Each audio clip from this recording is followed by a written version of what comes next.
Hello and welcome back friends in my another YouTube video. आज की इस video class में हम फिश माइग्रेशन के बारे में पढ़ेंगे। तो first of all, migration of fishes from one place to another place for many vital activities like elemental, gametic, climatic and osmoregulatory. मछलियों के अंदर माइग्रेशन को 4 टाइप में डिवाइड किया गया है। हीप ने 1961 के अंदर 4 कारण बताए जिसकी वजह से मछलियाँ एक जगह से दूसरी जगह पर माइग्रेट करती हैं। फर्स्ट कारण आता है जिसको हम कहते हैं एलिमेंटल।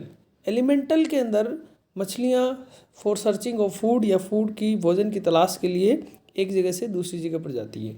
सेकंड आता है gametic, for optimum climatic condition for laying eggs. अंडे देने के लिए एक स्पेशल प्लेस की सर्चिंग के लिए गैमेटिक माइग्रेशन देखने को मिलता है। क्लाइमेटिक में for searching of optimum climatic conditions. Osmoregulatory के अंदर फॉर सॉल्ट वाटर बैलेंस या ऑस्मोरेगुलेशन के लिए मछलियाँ एक स्थान से दूसरे स्थान पर माइग्रेशन करती है। नेक्स्ट आता है कि माइग्रेशन के लिए कौन कौन से एजेंट्स रिस्पॉन्सिबल होते हैं। Chemical, physical and biological agents use होते हैं। फर्स्ट आता है केमिकल के अंदर वाटर की acidity, alkalinity, colour, taste and smell.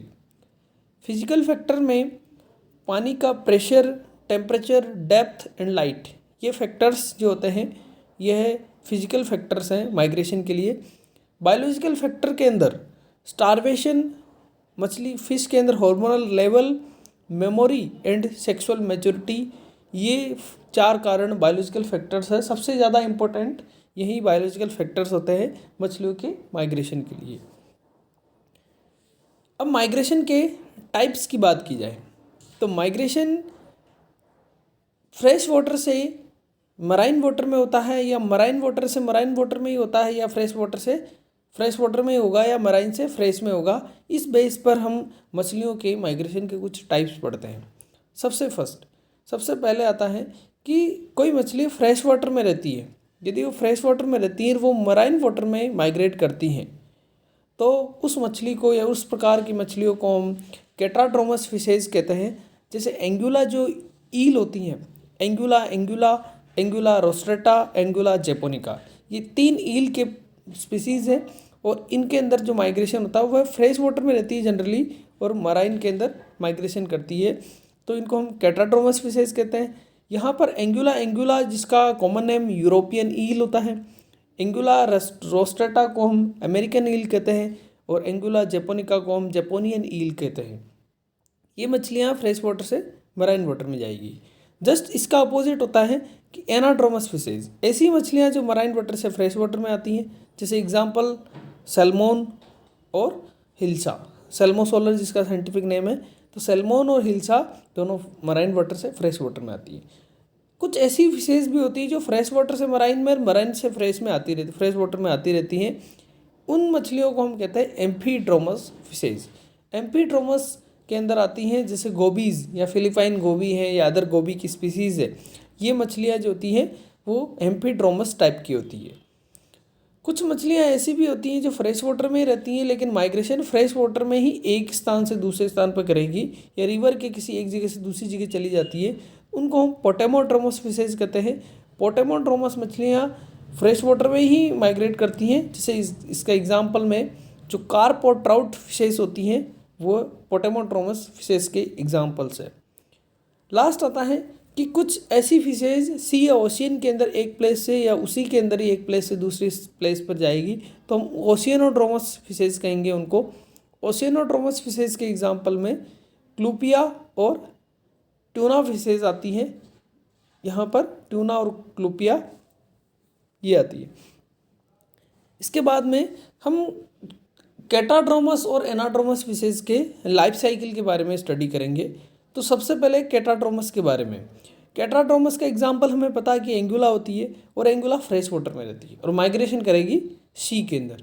तो देखिए, जब माइग्रेशन करना होता है या माइग्रेशन की तैयारी की जाती है तो कुछ चेंजेस होंगे इसकी बॉडी के अंदर।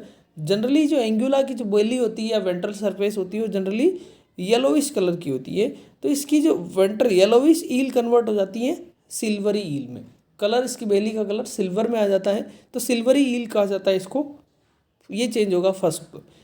यह भोजन करना बंद कर देगी क्योंकि इसके अंदर गैमेटोजेनेसिस हो चुका है और गैमेट्स इतने सारे बन चुके हैं कि इसकी पूरी इंटेस्टाइन ही कंप्रेस्ड हो चुकी है।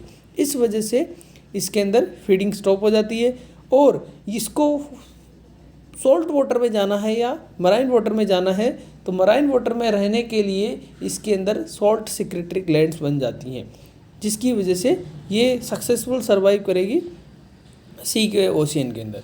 तो ये चेंजेस होंगे, वह चेंजेस करने के बाद में माइग्रेट कर जाते हैं सी के अंदर या सी ओशियन के अंदर। फिर मराइन वाटर में आता है तो मेल फीमेल दोनों ही एग को ले करते हैं। एग ले करने के बाद में इन पेरेंट्स की डेथ हो जाती है और जो गैमेट्स होते हैं वो फर्टिलाइज कर जाते हैं, जाइगोट बनता है। जाइगोट के बाद में एक लार्वा बनता है जिसको कहते हैं प्रोटोसिफेलाइन लार्वा, जो इनिशियली बनता है। उसके बाद वाला जो लार्वा बनता है उसको कहते हैं लेप्टोसिपेलिन लार्वा। यहाँ पर प्रोटोसिपेलिन और लेप्टोसिपेलिन में कुछ डिफरेंसेस होते हैं कि लेप्टोसिपेलिन लार्वा के अंदर आरबीसी नहीं होती, इस वजह से या तो ट्रांसपेरेंट दिखाई देता है। आरबीसी एब्सेंट होती है लेप्टोसिपेलाइन लार्वा में, ट्रांसपेरेंट होता है, फीडिंग करता है। लेप्टोसिपेलिन लार्वा फीडिंग करता है, प्रोटोसिपेलिन लार्वा फीडिंग नहीं करता है और आरबीसी इसके अंदर देखी गई है। आरबीसी पाई जाती है लेकिन लेप्टो में नहीं होती। प्रोटोसिपेलिन लार्वा फीडिंग नहीं करेगा।